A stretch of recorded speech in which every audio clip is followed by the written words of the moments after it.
पहला प्रश्न आपका आज के सेशन का बोर्ड पर आपको दिख रहा है। बढ़ते हुए क्रम में व्यवस्थित 7 क्रमागत सम संख्याओं का योग 98 है। इस क्रम की तीसरी संख्या आपसे पूछी जा रही है। इस क्रम की तीसरी संख्या, the sum of the 7 consecutive even numbers arranged in the increasing order is 98. What is the third number of this order? इसका तीसरा नंबर क्या होगा? सम संख्याओं की बात किया जाए तो सम संख्याएं हर दूसरे नंबर पर आती हैं। जैसे कि अगर शुरुआत हम काउंटिंग से 2 से करें, फिर अगली 4 आएगी, अगली 6 आएगी, मतलब हर संख्याओं में 2 2 का गैप होता है। तो अब यहाँ पर हम ऐसे तो कह नहीं सकते कि प्रारंभिक शुरू की सम संख्याओं की बात की जा रही है। कहीं से भी सम संख्याओं के 7 नंबर क्रमिक ऑर्डर पे बढ़ते क्रम में लिए गए हैं। अगर एकदम से हमको कुछ नहीं आता है और मैथ आती है, तो मैं इसको ट्रेडिशनली सोच सकता था। पहली संख्या को n लेकर, अगली संख्या n+2 कर देता, अगली संख्या n+4 कर देता, अगली n+6 कर देता, अगली n+8 कर देता, अगली n+10 कर देता, 1 2 3 4 5 6 और अगली n+12 कर देता। और कहता कि इन सब का जोड़, कहता कि इन सब का जोड़ जितने भी ब्रैकेट्स में बना रहा हूं 98 है। अगर मैं इस हिसाब से सोचूं तो इन सब का जोड़ इस बिहेवियर पर, इस कॉन्सेप्ट पर 98 दिया हुआ है। अब अगर आपको नॉर्मल कैलकुलेशन करना है, बाकी एकदम एक वन लाइन में आपको आंसर मिलेगा इसका, लेकिन पहले तो ऐसे देख लो, 1n 2n 3n 4n 5n 6n 7n, तो मैं लिख सकता हूं 7n और बाकी जोड़िए 2 4 6 12 12 8 20 20 10 30 30 10 40 2 42 42 कर दिया, बराबर आपको मिला 98। सामने कर सकते हैं तो 7n अगर हम इसमें से घटा दें तो 8 से 2 6 हुआ, 9 से 4 5 हुआ, n बराबर 8 हुआ। इसका मतलब यह संख्या 8 हुई, यह संख्या 10 होगी और कन्फर्म यह संख्या 12 होगी। उत्तर 12 हुआ। बट हमको ऐसे करना नहीं है, ध्यान रखिएगा, हमको ऐसे करना नहीं। हमको कैसे करना आप उसको समझिए। कभी भी अगर हमारे पास संख्याएं क्रमिक हैं तो आप इसका यहीं पे कैलकुलेशन समझिएगा, सब क्लियर हो जाएगा। क्रमिक के साथ साथ ऑड है, संख्या में ऑड है। सम मत सोचिए, अभी ऑड का मतलब ये है 7 है ना टोटल, इसलिए मैंने बोला ऑड है। तो अब आप ऑड का मतलब ये दिमाग में मत रखिएगा, संख्याओं का नेचर ऑड है, संख्याओं का कलेक्शन ऑड है। 7 है टोटल, इसकी बात मैं कर रहा हूं। तो पहले स्थान पर, दूसरे स्थान पर, तीसरे स्थान पर, चौथे स्थान पर, पांचवें स्थान पर, छठे स्थान पर, सातवें स्थान पर आपको अलग अलग नंबर्स मिलेंगे। ऐसी स्थिति में जब संख्याएं अल्टरनेटिव मतलब क्रमिक हो और उनकी संख्या ऑड हो, तो जो बीच की संख्या होती है वही उनका एवरेज होती है, वही उनका औसत होता है। वही देखिए यहाँ पर हमसे बोला है ना, वही हमारा औसत या एवरेज होता है। औसत हमेशा क्या होता है? योग बटा संख्या होता है। औसत ध्यान रखिएगा, योग बटा संख्या होता है।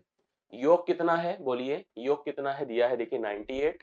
तो मैं लिखूं 98 डिवाइड बाई 7, मतलब ये हो गया 14। अर्थात इस पोजीशन पर आपको मिलेगा 14, सब में 2 2 का गैप होता है, तो इस पोजीशन पर मिलेगा आपको 12। बिना किसी कैलकुलेशन के हम लोग इसका उत्तर बता सकते थे आसानी के साथ। संख्याएं जब कभी ऑड क्रम में, ऑड संख्या में हो, काउंटिंग में हो, कुल ऑड हैं मतलब 7 हैं, तो बीच वाली संख्या हमेशा एवरेज होती है, बीच वाली संख्या हमेशा माध्य होती है। आपको अगर टोटल का योग दिया था, योग बटा संख्या जो होता है वही औसत होता है, तो 14 आएगा। 14 बीच के स्थान पर रहेगा, चौथे पोजीशन पर रहेगा। उसके तीसरे पोजीशन पर मतलब उसमें से 2 कम, अर्थात 12। हमको करना है तो हम ओरल बता सकते हैं। इस प्रश्न का उत्तर 12 था। बाकी मैंने ट्रेडिशनल प्रोसेस बताया था, यहां से आप ऐसे वर्बल और नॉर्मली इजिली आप इस प्रश्न का सोल्यूशन कर सकते हैं। आई होप आपको क्लियर हुआ होगा, किसी को डाउट नहीं होनी चाहिए। कंफर्म कर लीजिएगा समझ में सबको आ गया कि नहीं आ गया, प्लीज बताएं, जरूर बताएं, उसी हिसाब से हम आगे बढ़ें। चलिए दूसरा क्वेश्चन आपके सामने आएगा बोर्ड पर, क्या है? 51 सही 2/3 किलोग्राम चीनी से, ऐसे प्रश्न बहुत इंपॉर्टेंट होते हैं, अक्सर पूछे जाते हैं। 51 सही 2/3 किलोग्राम चीनी मतलब 50 किलो से ज्यादा का एक बोरी है चीनी की, से 3/4 किलोग्राम के कुल कितने पूर्ण पैकेट, पूर्ण पैकेट मतलब होता है कंप्लीटली किलोग्राम में पैकेट बनाने हैं, कितने पूर्ण पैकेट आप बना सकते हैं? मेरे पास ऐसी स्थिति में, जैसे कहें ना, हमारे पास मान लो अगर चीनी या किसी भी चीज का एक सर्टेन बंडल है, कलेक्शन है, उसको छोटे छोटे टुकड़ों में बांटना है। मान लो 10 किलो की बोरी आप लाओ कहीं से, चीनी की बोरी मतलब झोला, और उसको कहते भैया 1 1 किलो सबको दे दो, 10 लोगों को दे पाएंगे ना। 12 किलो चीनी लाएं तो 12 को देंगे, अगर 1 1 किलो में तो 12 लोगों को देंगे। यही अगर चीनी हमको सवा सवा किलो बांटनी हो, सवा किलो समझ रहे हो ना, 1 किलो और 1 पाव, अगर ऐसे बांटनी हो तो हम जरूरी नहीं कि उतने ही लोगों को बांट पाएंगे। यहाँ स्थिति वही है, आपके पास टोटल चीनी का जो वेट है दैट इज द 51 2/3 है। इसको मुझे 3/4 किलोग्राम, जो कि 1 किलोग्राम से 1 पाव कम होता है, 3/4 से भाग करके बताना पड़ेगा कितने पूर्ण बोरी, मतलब हो सकता है ऐसी स्थिति में सिचुएशन आए कि कुछ चीनी आपके पास बच जाए, उसको आप प्रॉपर पैकेट में ना बना पाए। तो आप देखिए इसको करेंगे कैसे। पहले तो इस मिश्र को इम्प्रॉपर में कन्वर्ट करिए। 51 गुणे 3 होता है 153। 153 में 2 जोड़ दीजिए, बटे आप 3 करिए, मतलब 155 बटे आपका 3 होगा। और कभी भिन्न का अगर भाग होता है ना तो उसका गुणा किया जाता है उल्टे का, मतलब 4 ऊपर जाएगा 3 नीचे आएगा। अब आप अगर मल्टीप्लाई करें, 4 पंचे 20 होता है, 4 पंचे 20 2 22 की 2 हासिल 2 होता है, 4 1 के 4 2 6 हुआ, 4 पंचे 20 की 0 हासिल 2, 4 पंचे 20 2 22 की 2 हासिल 2, 4 1 के 4 2 6 बटे आप 9 करें। 9 से इसको भाग करें, 9 छंग 54, 9 सत्ते 63 तो होगा नहीं, ज्यादा तो बना नहीं सकते, तो 9 छंग 54 करिए, 54 8 62 होता है, 8 और 0 9 8 72। अब इस 0.7 मतलब 7 बचेगा, तो आप यहां पर उसके आगे जा नहीं सकते, आप पूरे पूर्ण मात्रा में बोरी नहीं बना सकते, मतलब थैले नहीं बना सकते हैं। जैसे आप ऐसे सोचिए, 620 को अगर मैं 9 से भाग कर रहा हूं तो 9 छंग 54 होगा, 8 आएगा 0, 9 अठे 72, मतलब आपके पास इतना चीनी छूट जाएगी, उसको आप यूज नहीं कर पाएंगे। 8 9 लोगों में कहां बांट पाएंगे, बोलिए 8 को एग्जैक्टली। तो हम इतना ही मानेंगे, यही हम लोग यहाँ पर पूर्ण पैकेट बना सकेंगे। तो पूर्ण पैकेट कितना बनेगा, बी ऑप्शन 68 राइट सोल्यूशन हो जाएगा। मतलब इतनी चीनी थी, इतने किलोग्राम के पैकेट में पूर्ण पैकेट के रूप में कितनी पैकेट बन सकती बांटना था। मैंने इस मान को सबसे पहले ऐसे बनाया, इससे भाग किया तो 4 ऊपर 3 नीचे, भाग किया तो हमने देखा कि एग्जैक्ट बार नहीं जाएगा, थोड़ा शेष बचेगा, क्योंकि अब इसमें बार नहीं जा सकता, दशमलव में हम पैकेट नहीं बना सकते हैं। तो जब पैकेट नहीं बना सकते तो कहेंगे 68 किलोग्राम, 68 पैकेट ही टोटल बन सकते हैं। तो बी ऑप्शन ऐसे कंफ्यूज करता है कुछ लोग, हो सकता है इसको देखते कहें आंसर ही नहीं मिलेगा। ठीक है, कुछ लोग सोचेंगे आंसर, तो ये ध्यान रखिएगा इस तरह की सिचुएशन आती है, भाई पैकेट दशमलव में तो बनेंगे नहीं, पैकेट पूर्ण बचेंगे बनेंगे, भले ही थोड़ी सी चीनी आपकी बच जाए उसको इधर उधर बांट दीजिएगा। यही स्थिति है। दूसरे प्रश्न का कॉन्सेप्ट आप समझ गए होंगे। तीसरे प्रश्न को ध्यान से देखिए, सीटेट रिलेट, ये भी इंपॉर्टेंट क्वेश्चन है। देखिए आपको पैटर्न दिखता होगा, जैसे सीटेट में प्रश्न आते हैं एकदम पैटर्न आपको दिखता होगा। कह रहा निम्न रिक्त स्थान में क्या आएगा, जो रिक्त स्थान है what will be the come in the blank places. 2/3, 2/3, 2 तिहाई, 2 तिहाई, मतलब एक समझ लीजिए कॉन्सेप्ट है 2/3। 2 तिहाई का मतलब क्या होता है, 2/3 प्लस मेरे पास ब्लैंक है जिसको मैंने कर दिया क्वेश्चन मार्क। 11 12वां, देखो 12वां क्या होता है, अंग्रेजी में 12th बोला जाता है, मतलब 12 टुकड़े किए गए, जैसे 2 तिहाई हुआ वैसे 11 12वां मतलब 11/12 कर दो। इसके स्थान पर लाने के लिए इसको एक समीकरण की तरह सोचें, और इस समीकरण का मान क्या होगा पता है, इसका मान होगा 11/12 माइनस 2/3, 11/12 माइनस 2/3। अब आप इसको घटाइए, घटेगा कैसे, घटेगा कैसे बोलिए। यहां पर आप क्या करो, 11 तिया 33, 12 दूना 24, या तो आप इसको अगर 4 से गुणा कर दें, इसको भी 4 से गुणा कर दे, इससे फायदा रहेगा नीचे दोनों का 12 हो जाएगा। अब 11 में से 8 घटेगा 3 और नीचे यहां पर 12 हो गया। 3/12, अभी 3/12, जैसे आपका 11/12 लिखा था तो उसको मैंने 11/12 बना दिया था, वैसे 3, अब इसको क्या बोल सकते हैं, 12वां, 12th बोल सकते हैं, 12वां। तो आप देखो कहीं पर है, हाँ सी ऑप्शन में, ये राइट सोल्यूशन।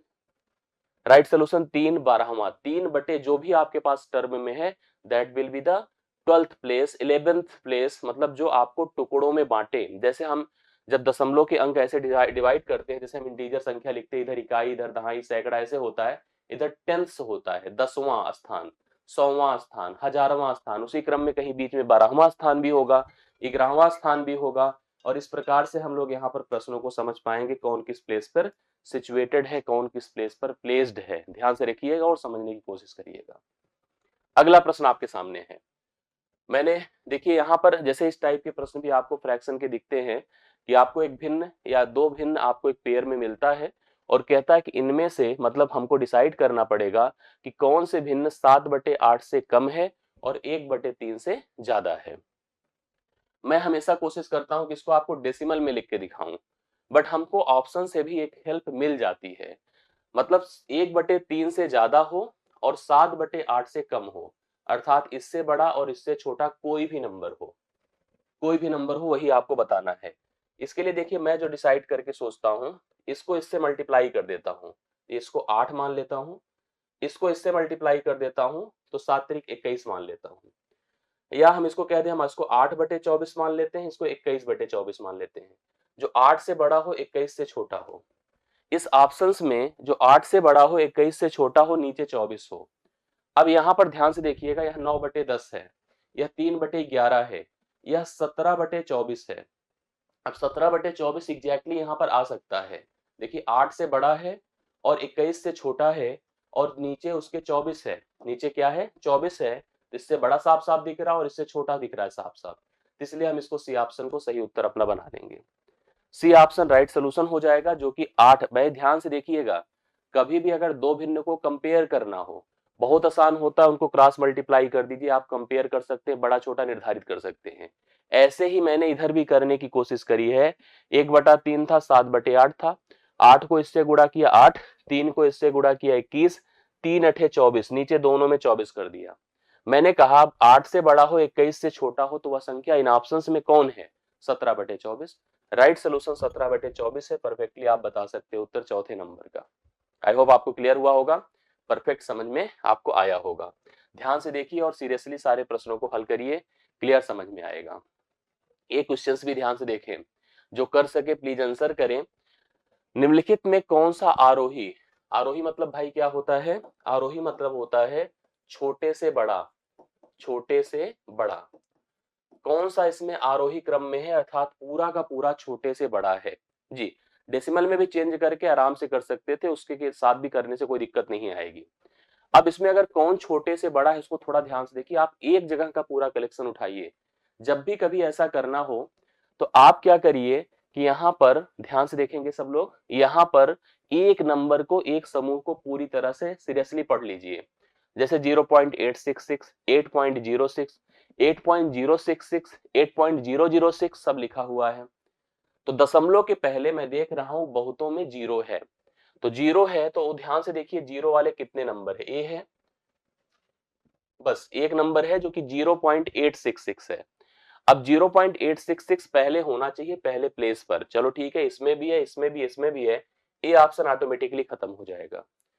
अब उसके बाद दशमलव के पहले 8 है, दशमलव के पहले जैसे देखो यहाँ भी 8 है, यहाँ भी 8 है, यहाँ भी 8 है, बट 8 के बाद देखो अगर इसमें भी जीरो है, इसमें भी जीरो है, इसमें भी जीरो है, कन्फर्म है इसमें, तो जीरो तो चलो ठीक है बराबर चल रहा है। अगली बार यहाँ पर 6 आया, यहाँ पर जीरो, तो ये भी गायब हो गया। अब ये 6 है, ये जीरो है, अब ये जीरो है, तो अब इसके मतलब दोनों में पॉसिबिलिटी इन्हीं दोनों में है, ए जीरो है, ए जीरो है, ए 6 है, ए 6 है, तो अभी बराबर चल रहा है, बराबर चलिए।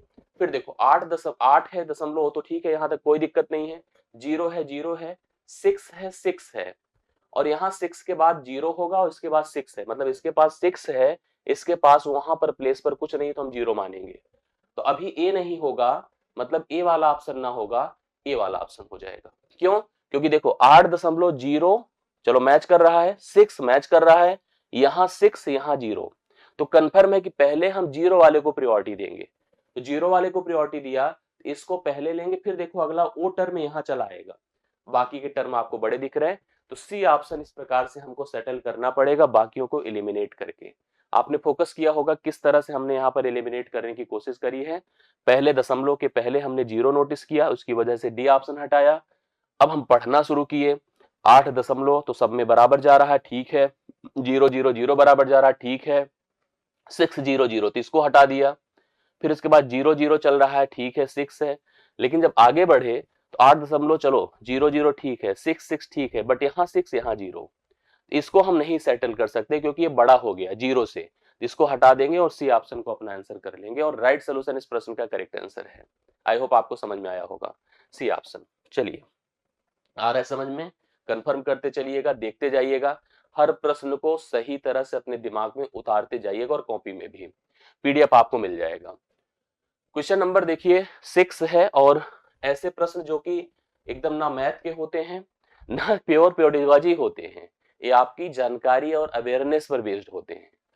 कहा है कि राष्ट्रीय पाठ्यक्रम जो नई एजुकेशन पॉलिसी है, पाठ्यक्रम रूपरेखा 2005 के अनुसार निम्नलिखित में कौन से विषय प्राथमिक विद्यालयों से गणित पाठ्यक्रम का भाग नहीं है। 2005 के हिसाब से अगर हम लोग देखें, इसमें कौन सा ऐसा टर्म है जो कि गणित पाठ्यक्रम का हिस्सा नहीं है। देखो 5 तक वैसे बेसिक लर्निंग की बात की जाती है। बेसिक लर्निंग मतलब आपको सिंबल्स दिखा के, फिगर्स दिखा के, ऐसी चीजें जिसमें आपका फोकस हो, आपको खेल लगे, आपको इंटरेक्शन हो उसमें, उसको दिखाकर आपको मैथ से और टेक्निकल चीजों से अवेयर कराया जाता है।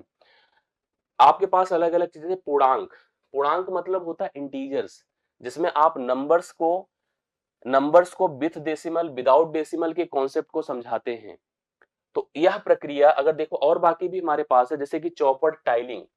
आप टाइलिंग समझिए, टाइलिंग सुना होगा आप घर पे, टाइल्स आजकल तो लगते हैं सब अपने फर्श पर।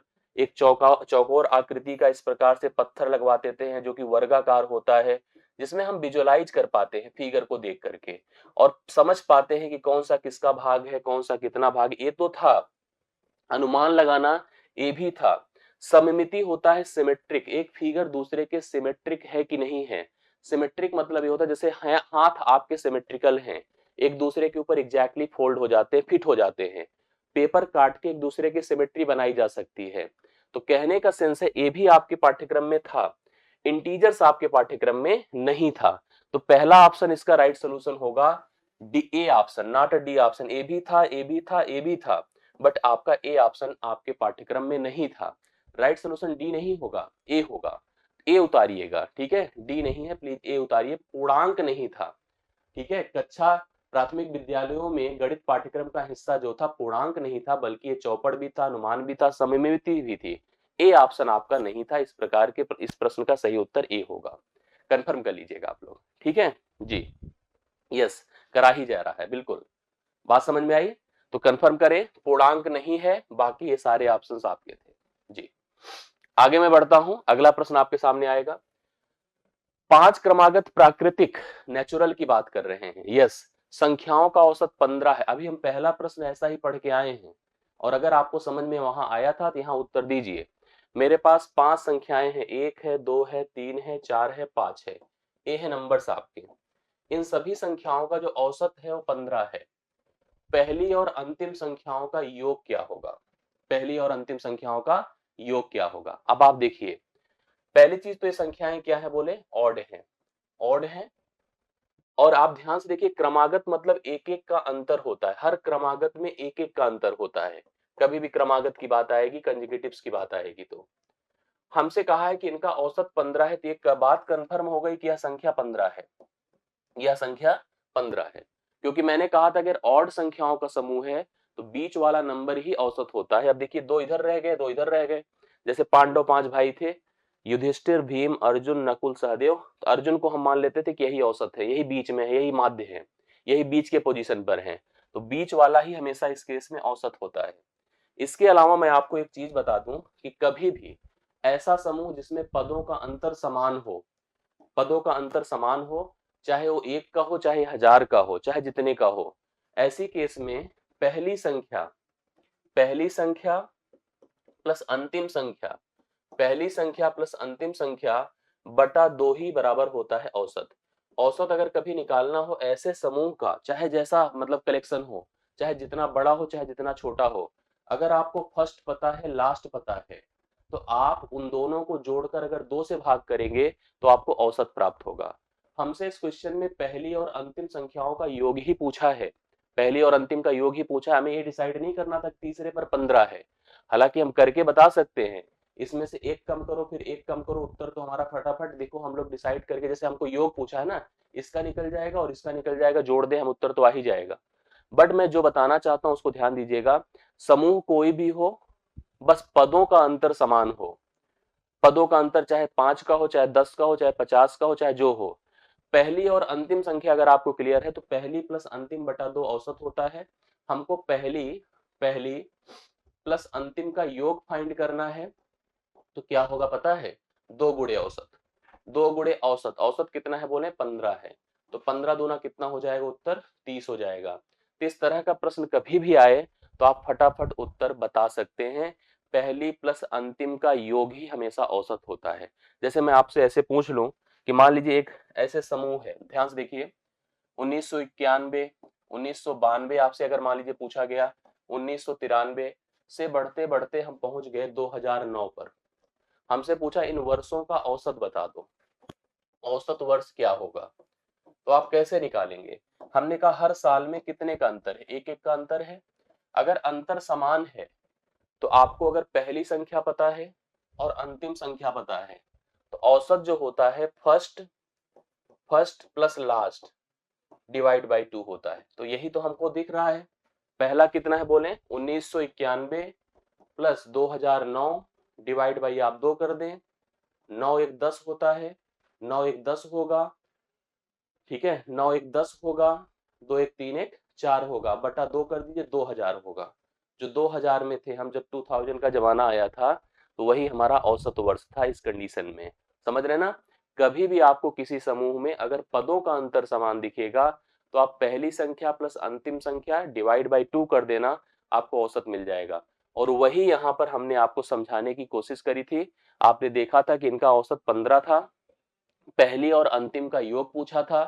अब क्योंकि यह संख्याएं प्राकृतिक है तो डाउट नहीं कि इनके क्रमों में अंतर फर्क है, क्रमों का अंतर समान है, तो पहली प्लस अंतिम बराबर औसत गुणे 2 कर दीजिए तो उत्तर आपको क्लियर हो जाएगा जी। Okay, very good. अगला देखिए, 8वां नंबर, 5 व्यक्तियों की लंबाई नीचे दी गई है।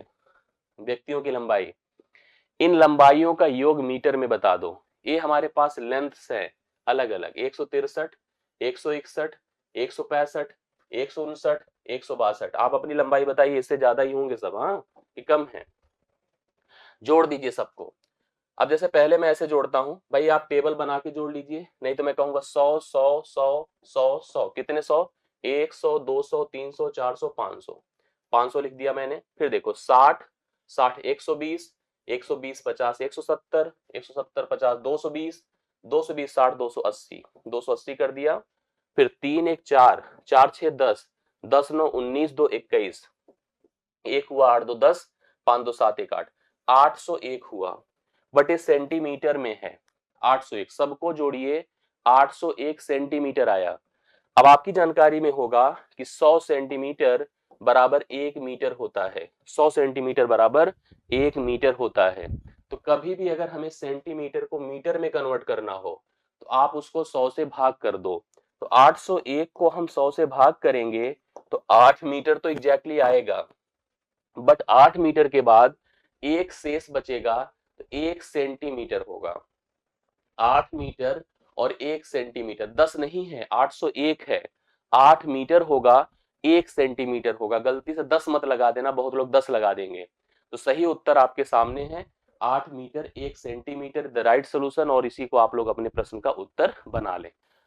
आगे देखिए, मुझे बताएं निम्न में कौन सा संख्याओं का प्रकार और उपयोगिता नहीं है? नंबर्स हमारे लिए उपयोगी हैं, ये जानते हैं हम लोग, मैथ्स में तो खास करके, और मेरे लिए तो खास करके, क्योंकि दिन रात इसी में डूबे रहना होता है। कह रहा है कि इसमें से कौन सा ऐसी प्रक्रिया है जो कि मैथ में उपयोगी नहीं है? अब बताओ, देखो हमें कुछ नहीं पढ़ना है कहीं भी, जिसे हम कहते हैं पेडागोजी शिक्षण, हमें कुछ नहीं, लेकिन हम उत्तर बता लेंगे। गणन संख्या, गणन संख्या अंग्रेजी में क्या बोली जाती है? Cardinal numbers. Cardinal numbers are the numbers जो कि प्लॉट या प्रेजेंट किए जाते हैं। अब कार्डिनल नंबर लोकेशंस बताते हैं, पोजीशंस बताते हैं। मैथ क्या बिना पोजीशन, बिना लोकेशन, बिना पॉइंट के पॉसिबल है? नहीं, इसका उपयोग होता है। क्रम सूचक संख्या, ऑर्डिनल नंबर, अब ऐसा नंबर क्या आप उपयोग नहीं लाएंगे जिनको, जो पॉइंट करते हैं लोगों को? हमेशा ऑर्डिनल नंबर का उपयोग हमेशा होता है जो पॉइंट करते हैं, जो क्रम को प्रेजेंट करते हैं। जैसे कि आप बताते हैं ना, जब कभी दुकान पे जाए तो पहला चीनी, दूसरा चावल, तीसरा दाल, एक क्रम सूचक का है कि नहीं है? इनका उपयोग है, 100% है। ये कौन सा नंबर है? आप लोग थोड़ा इसका मुझे रोशनी डालें। सौंदर्य परक संख्या, एस्थेटिक नंबर्स। अब सौंदर्य परक संख्या तो हम आज तक नहीं सुने भाई, ये क्या है? अंकित संख्या, नॉमिनल नंबर बिल्कुल यूज करते हैं हम लोग यहाँ पर, हमेशा पॉइंट हम अंकित संख्या यूज करते हैं। मुझे ये नहीं समझ में आया। सौंदर्य परक संख्या हम तो आज तक मैथमेटिक्स में कभी यूज नहीं किए, ना हिंदी में ना अंग्रेजी में।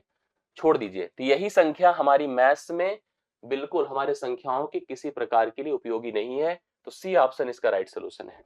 सौंदर्य परक संख्या हमने नहीं अप्लाई किया है, आप अगर किए हो तो बता दें। मैथमेटिक्स में हमने गणन संख्या मतलब कार्डिनल भी यूज किया, ऑर्डिनल भी यूज किया, नॉमिनल भी यूज किया, बट हम एस्थेटिक नंबर जो सौंदर्य परक है भैया उसको अप्लाई नहीं किया जी, हमने नहीं किया है। आप लोग अगर किए हो तो बताइएगा। 9वें प्रश्न का उत्तर सी ऑप्शन है। आगे बढ़ूं? यस, यस, ब्यूटी पार्लर वाला। हाँ, सही बात है। ऐसे होते हैं नंबर्स के जो डेकोरेट कर दे, जैसे आदमी के ऊपर भी आदमी के ऊपर भी आजकल बहुत प्रभाव है, महिलाओं के ऊपर भी प्रभाव है सौंदर्य परक। मतलब जो आप नेचुरल है ना उसको ना, बल्कि कुछ और अच्छे से अपने आप को प्रेजेंट करना चाहते हैं in the front of society, in the front of persons, लोगों के सामने, जिसके लिए बहुत सारे साधन संसाधन आज की डेट में अवेलेबल है मार्केट में, और बहुत हाई कास्ट पे, ऐसा नहीं कि लो कॉस्ट, ठीक है, आसानी से नहीं अवेलेबल है।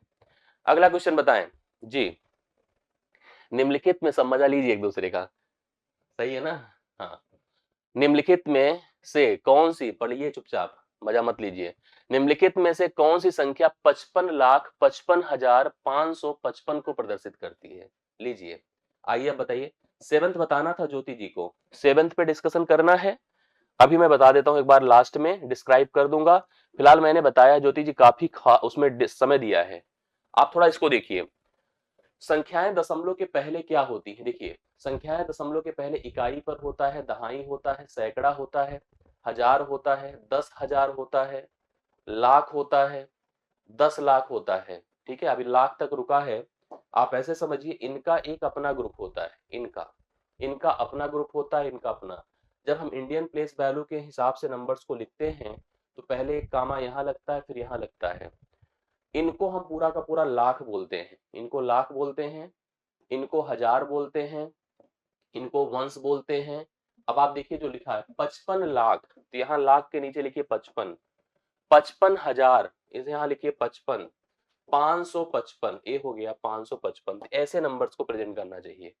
मतलब अब कामा तो लगा नहीं है, लेकिन ऐसे देखिए यही सही सही सिस्टम है। 55,55,555 साफ साफ लिखा गया है। ठीक है, अगर इसी को मुझे इंटरनेशनल सिस्टम के हिसाब से पढ़ना होता, इंडियन के हिसाब से नहीं, तो ये तो चलो इकाई होता, दहाई, सैकड़ा, हजार, 10,000, बट ये लाख होता 100,000, ये होता 100,000, और ये होता मिलियन। तो बोला जाता 5,555,555। अगर हम लोग को पढ़ना होता इंटरनेशनल के हिसाब से तो होता 5,555,555, इंडियन नहीं इंटरनेशनल के हिसाब से, वहां कामा 3 3 पर लगता है। ठीक है, तो इस प्रश्न का उत्तर आपने 10वें का देखा होगा, पहला ऑप्शन है, राइट सोल्यूशन आप नोट करें। अगला देखिएगा, शिक्षण का एक क्वेश्चन बढ़िया है, पेडागोजी का। आप अगर पढ़ सके, रीड कर सके तो प्लीज हमें उत्तर बताने की कोशिश करें, मैं पढ़ के बताता हूं।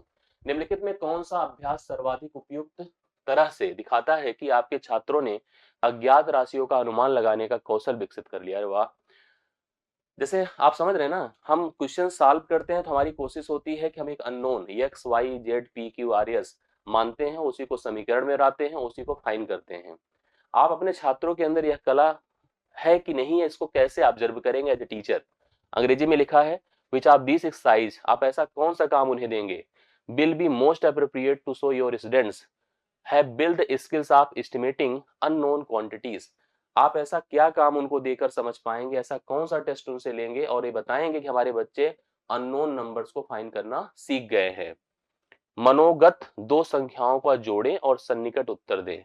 Add the two numbers and give the numbers and mentally give an answer, appropriate answers। मतलब ये देखिए एक तरीका हो सकता है कि आप उनको दे, लेकिन जोड़ना ही पूरे समीकरण को हल करने का प्रोसेस नहीं हो सकता है। गुणा भी होता है, भाग भी होता है, बराबर भी होता है। इंच टेप का उपयोग करते हुए एक मेज की लंबाई नापने को कहते हैं, भैया तुम नाप के बताओ। अननोन, अब इंच टेप का उपयोग करके केवल एक लंबाई नापोगे, आप अननोन आंसर थोड़ी दे सकते हो।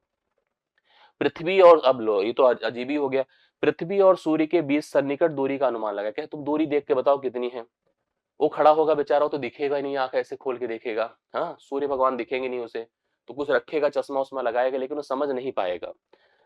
आपकी कॉलोनी के बच्चों की लगभग संख्या बताए, जो उसके आसपास है, जो जिसके पास, जिसके लिए हैबिचुअल है, वो जिनके साथ वह खेलता है, जिनको रोज वो फेस करता है, उनसे पूछा जाए कि तुम बताओ तुम्हारे कितने दोस्त हैं जो कॉलोनी में डेली क्रिकेट खेलने आते तुम्हारे साथ, तो बताएगा 12 नहीं, 15 नहीं, एक और आता है 16। तो ऐसे बताएगा। इससे हम उसकी इस स्किल का ऑब्जर्वेशन कर सकते हैं। इसलिए इस प्रश्न का उत्तर डी ऑप्शन होगा। जितना आप उसको टिपिकल टास्क देंगे उतना ही वह कंफ्यूज होगा और फिर कभी आप समझ ही नहीं पाएंगे वह कर पा रहा है कि नहीं कर पा रहा है।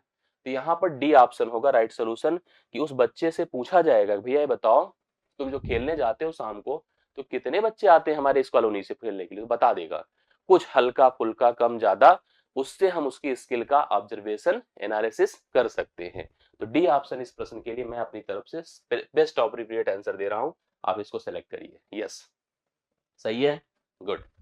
नेक्स्ट क्वेश्चन, आप बताओ 0.013 और 0.07 का गुणनफल बताना है, मल्टीप्लीकेशन। कभी भी ऐसे नंबर्स जिसमें दशमलव देकर आपको कंफ्यूज किया जाए, घबराए ना, मल्टीप्लीकेशन करें सीधा 13 सते 91 करें, कभी दशमलव पहले भूल जाए, दशमलव भूल जाए, जब भी गुणे करना हो दशमलव का। अब आपको क्या करना है बताएं, दशमलव लगाना है। यहाँ 3 स्थान पर है, यहाँ पर 2 स्थान, तो 5 स्थान पर आपको दशमलव लगाना है, ये उत्तर होगा। कभी भी दशमलव का गुणा करना है तो केवल नंबर का करें और दशमलव जोड़कर लगाएं स्थानों को, 3 स्थान पर, 2 स्थान पर, 5 स्थान पर, 2 और 3 मिलके 5। पहला ऑप्शन में सही उत्तर आपको दे रहा हूं, सही है। पहला ऑप्शन मेरी तरफ से राइट सोल्यूशन है, 12th का ए करेक्ट आंसर। तो मैंने कहा ना कंफ्यूज नहीं होना है, आपको जो जैसे बता रहा हूं उस हिसाब से आप सेलेक्ट करिए, आंसर आपको मिल जाएगा। 12वें का ए ऑप्शन राइट सोल्यूशन माना जाएगा। मैं भिन्न को लेकर के प्रिफर्ड, मतलब मेरी सीरियसनेस आप देख रहे होंगे क्योंकि बैच में भी भिन्न अभी जस्ट कंप्लीट हुआ है, तो वहां के लोग कंपेयर कर सकते हैं और आंसर इसका बता सकते हैं। निम्नलिखित भिन्नों में सबसे बड़ी और सबसे छोटी भिन्न क्रमशः क्या है। भिन्नों को जब कंपेयर करना होता है, दो भिन्न है तो बहुत आसानी से क्रॉस मल्टीप्लाई करके कर सकते हैं।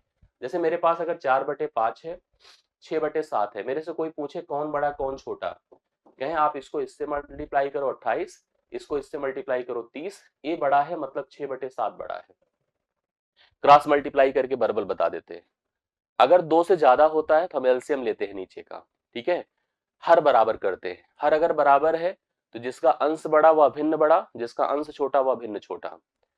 अंश अगर बराबर है, कभी कभी आप जब हर नहीं देखते तो अंश बराबर देखते हैं, तो जिसका हर छोटा वह भिन्न बड़ा और जिसका हर बड़ा वह भिन्न छोटा। कभी कभी अंश हर का अंतर समान होता है, तो उसमें भी जिसका अंश बड़ा वह भिन्न बड़ा, जिसका हर बड़ा जिसका अंश छोटा वह भिन्न छोटा। बट ये सिचुएशन देखिए, यहाँ पर 1/2 है, 1/3 है, 4/5 है, 5/6 है, 3/4 है। अब आप अगर इन फ्रैक्शंस को देखें तो आपको इनके बीच अंतर 1 का है, इसमें 2 का है, इसमें 1 का है, इसमें 1 का है, इसमें 1 का है, मतलब बराबर डिफरेंस नहीं है। ऐसे में जिनका अंत, अब यहां पर ध्यान से देखिएगा, अब यहां पर हम लोग को जैसे अगर सोचना है तो मैं कह दूं 1/2, 1/3, 5/6 और सॉरी 1/2, एक बटे सॉरी इसको छोड़ दो, 4/5, 5/6, 4/5, 4/5, 5/6, 3/4 में सबसे बड़ा कौन होगा, 5/6 होगा। अब 5/6 की तुलना आप 1/3 से कर लें, तो 1/3 ले ले, 5/6 ले ले, 6 हो गया, 5 या 15 बड़ा हो जाएगा। सबसे बड़ा 5/6 हो गया, ठीक है, सबसे बड़ा 5/6 हो गया। तो 5/6 देखिए यहाँ पर सबसे बड़ा है, और उसके बाद देखो उसके साथ कौन है, 1/3 सबसे छोटा है, क्योंकि 3/4 तो ज्यादा होता है। तो पहला ऑप्शन इस प्रश्न का राइट सोल्यूशन हो जाएगा, पहला ऑप्शन। 5/6 सबसे बड़ा है भाई, 1/2 नहीं, ठीक है, 6×8 = 48 होगा, दो उस नहीं होगा।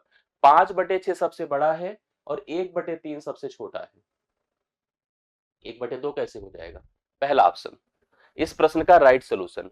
और अगर ऐसे भी डाउट है तो थोड़ा सा वर्किंग कर लो, क्या जाता है कैसे, ये तो चलो मैंने बता ही दिया। थोड़ा सा डेसिमल सोच लीजिए, जैसे देखिए यह 0.5 है, यह 0.3 है, यह 0.8 है, 5 से भाग कर रहा हूं, ये भी 0.8 है, लेकिन इसमें सोचो 5/8 के बाद रुक जाएगा, लेकिन इसमें अभी बढ़ेगा, और यह 0.7 है। सबसे बड़ा ए है, सबसे छोटा ए है, लार्जेस्ट है, स्मॉलेस्ट है, बता सकते हैं। पहला ऑप्शन करेक्ट आंसर इस प्रश्न का राइट सोल्यूशन होगा, जो 13वें का है, ए ऑप्शन। अगला देखिएगा, दो संख्याओं को गुणा करने पर, अब आप मुझे बताइएगा, दो संख्याओं को जब हम मल्टीप्लाई करें, एक संख्या ए है, दूसरी संख्या बी है, मल्टीप्लाई कर रहे हैं, दाईं तरफ 4 शून्य मिलते हैं, मतलब जो रिजल्ट आता है उसमें 0 0 0 0 एंड होता है, इसके बाद यहाँ नंबर यहाँ होता है। कहा है कि दो संख्याएं जब मल्टीप्लाई की जाती है तो दाईं तरफ 4 शून्य आते हैं। यदि दोनों में से किसी एक संख्या के दाईं ओर 2 शून्य है, मतलब इसमें 2 जीरो हैं, तो दूसरी संख्या के दाईं ओर शून्यों की संख्या बताना है कि कितने हो जाएंगे। अब आप मुझे बताओ, आपने देखा होगा कि हम जैसे अगर मान लो मेरे पास 500 है और इधर मेरे पास 300 है, हम मल्टीप्लाई करेंगे तो 5 यहाँ 15 होगा, और यहाँ पर 2 जीरो था तो यहाँ भी 2 जीरो की वजह से 4 जीरो आएगा। 4 जीरो लाने के लिए अगर यहाँ पर 2 जीरो है, इसके पास भी कम अधिकतम 2 जीरो होने चाहिए।